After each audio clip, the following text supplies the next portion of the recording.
बिस्मिल्लाहिर्रहमानिर्रहीम, अस्सलाम वालेकुम। मैं हूँ मखदूम शहाबुद्दीन। जुम्मा 5 दिसंबर 2025, पाकिस्तान में रात का वक्त। नाज़रीन किराम, हम अगर एक हैं ये मुल्क भी पाइंदा है, हम अगर एक हैं ये मुल्क भी ताबिंदा है। मैं काफ़ी अरसे से पाकिस्तान की डोमेस्टिक पॉलिटिक्स और पाकिस्तान के जो इंटरनल मामलात हैं उन पर खामोश रहा हूँ, लेकिन अब मुझे लगता है कि खामोश रहने का वक्त जो है वो गुजर चुका है। अब मज़ीद खामोश रहा नहीं जा सकता, क्योंकि अब बात जो है वो एक खुले तसादुम की तरफ बढ़ गई है। DGISPR की प्रेस कॉन्फ्रेंस, वो प्रेस कॉन्फ्रेंस जो कि अपेरेंटली इमरान खान की जो हालिया ट्वीट है, सबसे लेटेस्ट ट्वीट है, जो उनकी मुलाकात हुई 27 दिन के बाद अपनी बहन से और उसमें जो उन्होंने गुफ्तगू की, उस ट्वीट के रद्द अमल के तौर पर DGISPR की प्रेस कॉन्फ्रेंस आई है।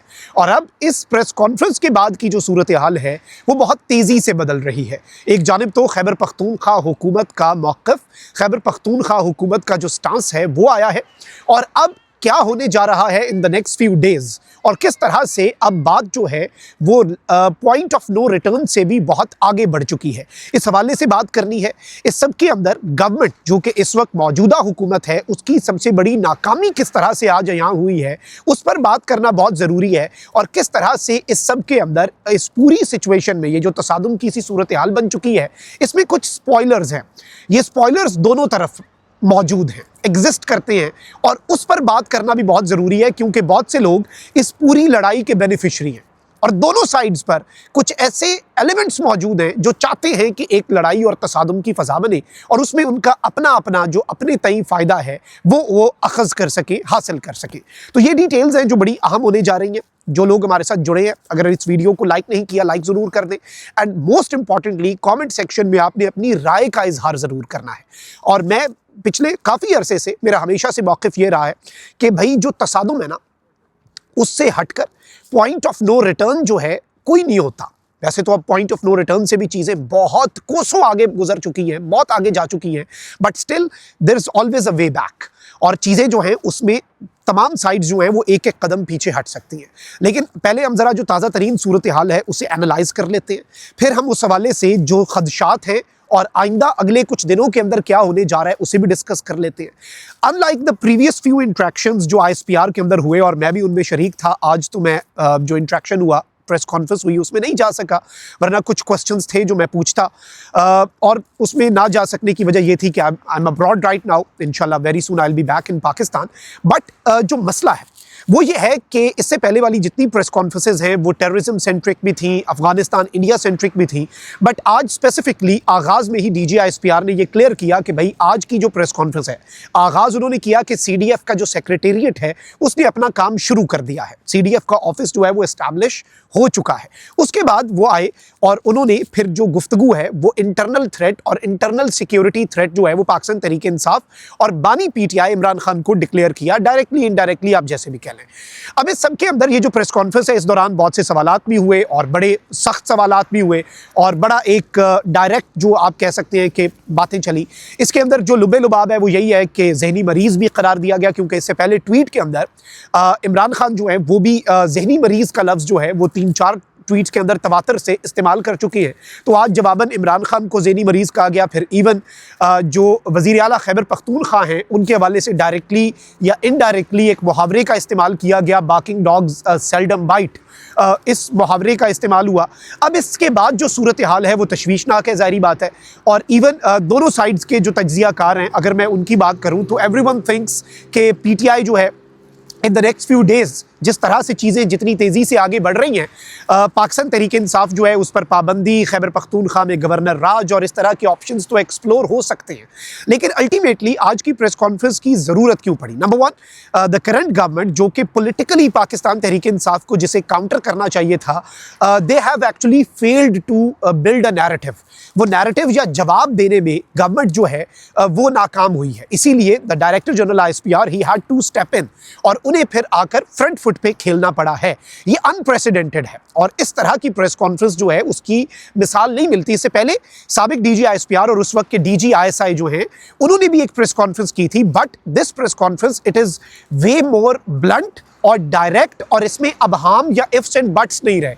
अच्छा, इसके बाद खैबर पख्तूनख्वा हुकूमत में जो मुआवने खुसूसी हैं बराए इंफॉर्मेशन शफी जान, उन्होंने अपना नैरेटिव दिया। वो कहते हैं कि डीजी ISPR खैबर पख्तूनख्वा के लोगों से माफ़ी मांगे, ये पूरे खैबर पख्तूनख्वा की तौहीन है। ये ज़ुबान इस्तेमाल करके साबित किया कि जो सुहेल अफरीदी ने कहा था वो ठीक कहा था, और वज़ीर आला के बारे में ये कह रहे हैं तो आम पख्तूनों के साथ क्या सलूक हुआ होगा। फिर इसके अलावा पाकिस्तान तहरीक इंसाफ के एक सेनेटर हैं खुर्रम ज़ीशान, उन्होंने बड़ा सख्त तरीन ट्वीट किया।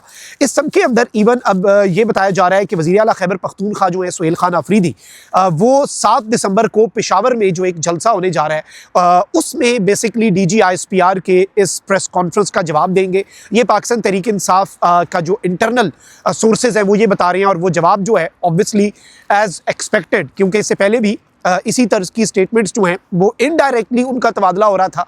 अब ज़रा डायरेक्ट और कन्फ्रंटेशनल पॉलिटिक्स जो है उसका आगाज़ हो चुका है। अच्छा, अब इस सबके अंदर जो असल बात है वो क्या है? देखिए, बहुत से लोग ऐसे हैं जो इस कन्फ्रंटेशन को इस नहज पर लाए हैं ना, उन पर बात करना ज़रूरी है। एक तो ऑब्वियसली जो पॉलिटिकल ओपोनेंट्स हैं PTI के, वो तो चाहेंगे, उनकी तो आज मौज लग गई, वो तो इस सब के अंदर अपने आप को बेनिफिशरी समझते हैं, तो वो तो स्पॉइलर का किरदार अदा करते हैं। फिर ऑब्वियसली दूसरी साइड पे भी बहुत से लोग ऐसे हैं जो सिर्फ अपने थोड़े से फ़ायदे के लिए मामलात को इस नहज पर लाने में जिन्होंने किरदार अदा किया। आई थिंक कि सेम वॉइसेस जो हैं उनको जिस तरह से एक्सक्लूड किया जाता रहा, आज जिस लेवल पे चीज़ें आई हैं ये एकदम नहीं हुई। ये वही बात है ना कि वक्त करता है परवरिश बरसों, हादसा एकदम नहीं होता। तो वही बात है कि ये एक वॉल्केनो अगर एरप्ट हुआ है फ्रॉम बोथ साइड्स, दोनों साइड से वॉल्केनो जो है वो एरप्ट हुआ है, लावा फटा है, तो ये अंदर ही अंदर लावा पक भी रहा था, उबल भी रहा था, और ये इंडिकेटर्स मिल रहे थे। और इस सब के अंदर बहुत से लोग जो हैं वो अपने वक्ती फ़ायदे के लिए शायद, या जो मर्जी उनके, आप इसे कोट कर लें, द प्रॉब्लम हियर इज कि अब ये तसादुम जो है ये एक बहुत बड़े कॉन्फ्लिक्ट में कन्वर्ट होता जा रहा है, वेरी बिग कॉन्फ्लिक्ट, और अनअवॉइडेबल कॉन्फ्लिक्ट लग रहा है। मतलब पॉइंट ऑफ नो रिटर्न तो हमने बहुत दफ़ा पहले भी देखा, हम विटनेस कर चुके हैं, लेकिन अब पॉइंट ऑफ नो रिटर्न बहुत पीछे रह चुका है। But still there is always a chance. Political dialogue जो है वो बड़ा ज़रूरी होता है, पॉलिटिकल डिस्कोर्स जो है वो बहुत ज़रूरी होता है, चीज़ें जो हैं वो अफ़ाम व तफ़हीम से हल होती हैं, टेबल टॉक जो है उससे हल होती हैं।